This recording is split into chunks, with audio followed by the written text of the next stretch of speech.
So, Mr. Holloway, how have you been this week? Feel awful. Everything's going wrong. Nothing good in my life. Well, it sounds like you are facing some challenges in your life right now, and it's causing you a lot of sadness. Is that right? Yeah, I can't get anything to go right, and I just want to give up. Well, can you recall any times in the last week where you just really felt like you wanted to give up? Well, yesterday I was filling out another job application, and I heard back from the job that I interviewed for last week, and I didn't get the job. So all I keep thinking is why should I keep trying and filling out applications, wasting my time, and I'm never going to get the job. Okay. What other thoughts were going through your head? Well, I just feel I'm never going to get the job because I'm just doing something wrong. I just managed to screw it up no matter what, and keep trying to be better, but I just won't be able to do it right, and I'm always going to be a failure. Okay, so what I'm hearing is that you feel like you're a failure at everything you do. Is this true? Yeah. Okay, well, I'd like to examine that thought a little bit more, and I have an activity that I think might help you, and if it's okay with you, I'd like to show it to you. Okay. Okay, so it's called a dysfunctional thought record, and it's used to just organize a person's automatic thoughts. So I'm going to go through an example first, and then we can do one together, if that's okay. All right. Okay.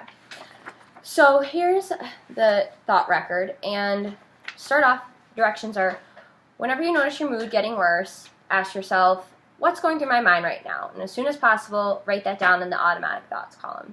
So for this example, Sally noticed a change in her mood, and she wrote down the following thought: Bob won't want to go out with me. Then you go back to the first column, and it's pretty straightforward. She wrote down the date and time that she had this thought, and then the situation that led to this emotion and thought. So the situation was that she was thinking about asking Bob if he wants to have coffee, and she eventually had the automatic thought, well, he won't want to go and get coffee. He won't want to go out with me. Then you write down the emotion that you experienced at the time and how intense it was. So she said she felt sad and about a 75% intensity level. And then the fifth column is the adaptive response. And this is the most difficult column. I think it will be best when we go through it. I'll go through it in detail with you. But for this case, I'll just give you a few quick examples. So to start, she has to write down which cognitive distortion her automatic thought would fall under. And she said it was fortune telling and mind reading. And I brought the list of cognitive distortions. I know we went over this in a past session, but it's hard to remember off the top of your head. So I brought the list with you for when you go through it. And then goes through a series of questions to come up with an adaptive response. So really the appropriate response to the situation rather than a negative automatic thought.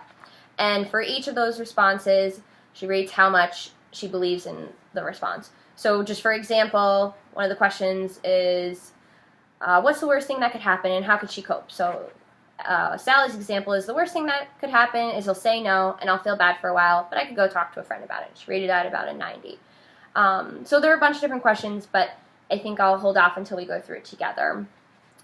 And then in the final column, there's just the outcome, and it's how much you believe in the automatic thought after the exercise, and then how intense the emotion is after the exercise. So Sally said she rated it, her automatic thought, at a 50%, and her sadness level at a 50%. So it did decrease, and from here you can see that the exercise did have a positive outcome. And I mean, this is a difficult process, which is why I want to go through it together. And don't worry if you make any mistakes, if you spell something wrong, whatever it is, it's going to take a few tries at this, but I feel confident that we can get through it and you'll be able to figure this out. So you have your sheet in front of you, and we'll just start at the beginning. Here, first off, the directions are, when you notice your mood getting worse, ask yourself what's going through your mind right now, and as soon as possible, write down those ideas or mental images in the automatic thoughts column. So earlier in the session, I had you think about a time where you were recently upset, and you mentioned that one of your thoughts at the time was that you felt like a failure. And I'd like to focus on that and go through this thought record with that automatic thought. So if you want to just write down that thought right there in that column, and then write down how much you believed in that thought at the time. So what would you say that was at the time? Definitely 90%. Okay.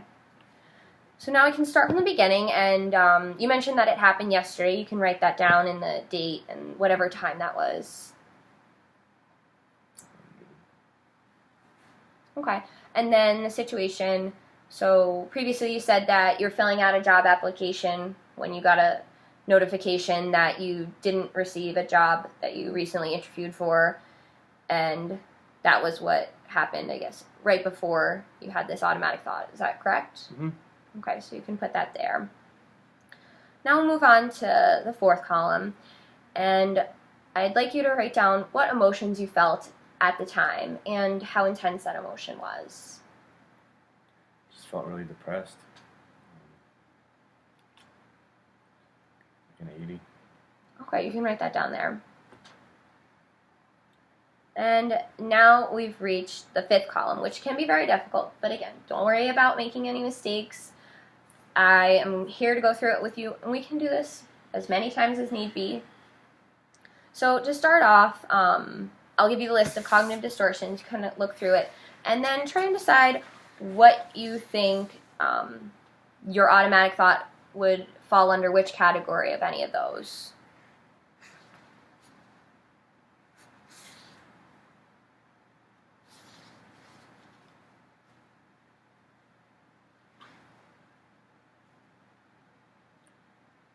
Probably overgeneralization. Okay, that sounds pretty reasonable. I think that's pretty accurate. So you can write that down in your column. Okay, so now we're going to go through each of the questions to create an adaptive response. And this is really to get you thinking about maybe a little bit more of a reasonable reaction to the situation, just a healthier reaction, a more positive reaction. And these questions have really been very helpful to a lot of my clients in the past. So maybe one doesn't stick with you, but the others do. Keep an open mind. It really helps. So to start off, the first question we could look at is, what do you think the evidence is that the automatic thought is true? Well, obviously I didn't get the job. Okay, so you would say that the thought that you feel like a failure at everything is true because you didn't get the job. And how much do you believe in that response? 90. 90%. Okay, you can write that down. So then, what about on the other side? What about evidence that it's not true, that you're not a failure? Well, got my law degree and passed the bar. Those are pretty significant. Okay, so what about that thought? How much do you believe that response? 80. Okay. So now, can you come up with an alternative explanation for what's happened? I mean, maybe just I wasn't the candidate that they were looking for. They wanted an Ivy degree, and even though I did great at my school, it just maybe was never in their plans. Okay. That seems like a reasonable alternative. So it's not necessarily that because you didn't get the job, it means you're a failure at everything. Maybe they were just looking for something in particular, like you said, like someone who had a law degree from Harvard and they weren't going to take anything else. But it doesn't mean that you are a failure or you are any less qualified. It could just be something on their end, and it really just didn't have anything to do with you. So that's just an alternative explanation to think about. And what would you rate that at? 70% possibility, I guess. Okay. Why don't you write that down? So now, let's see.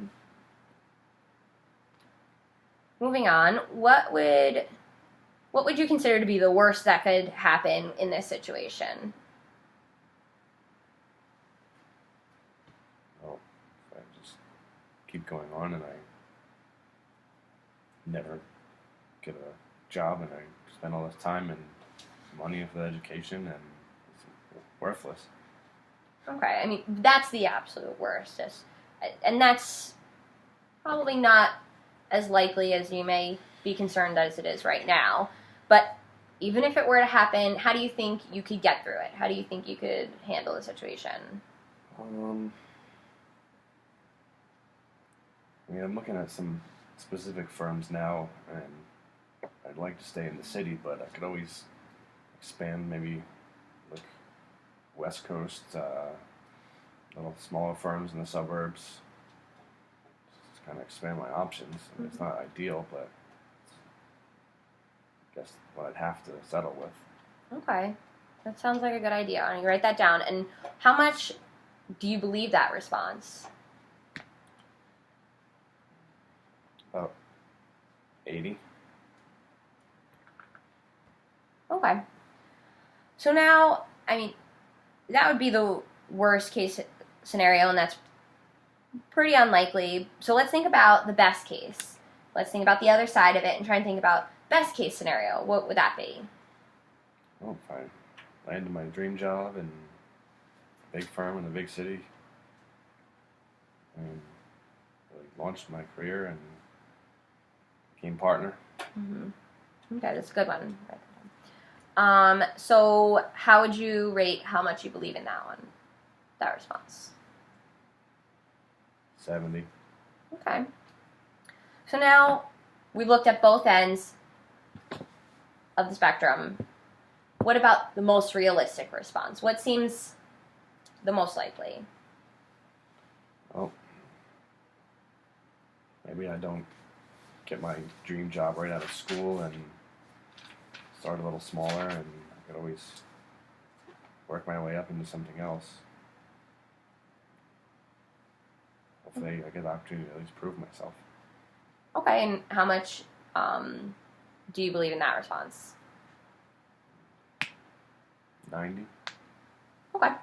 So then, looking back at your thought, what was the effect of you believing in the thought that you were a failure?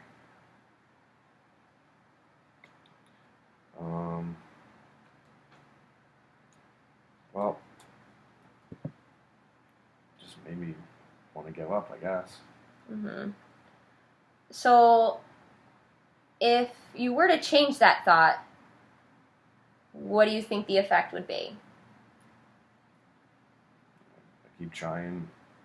Just more applications every day, expanding my horizons, and hopefully get something. I mean, that sounds like the better option, doesn't it? It's not as easy as it seems. No, not at all. But I think it's a better option to keep in mind, at least. Try and think about. And how would you rate both of those? Well, it's probably 80 for the result of giving up, and maybe 90 that I could keep pushing through. Okay. So then, just one final question is, let's say a friend came to you with the same problem in the same situation. What do you think you would tell them? I'd try to be supportive and say, it's going to be another opportunity. This one's not for you. Things happen for a reason. Yeah. You'll get there someday. Sometimes it's good to look at it from another point of view. If someone came to you and said, hey, I've been applying to jobs and I haven't heard back, but the one job I heard back from, I didn't get. Now I'm a failure. Now it means I failed at everything. If someone said that to you, you'd probably think, well, it's only one job. I don't think it means you're a failure. But it's hard to take that perspective when it's what's happening to you and it's your current situation. So it's understandable that you feel the way that you do. These questions are just to be used to try and get yourself thinking. So now, just in the final column, you'd rate how much you believe your automatic thought now and your current emotion and the level that you're feeling it.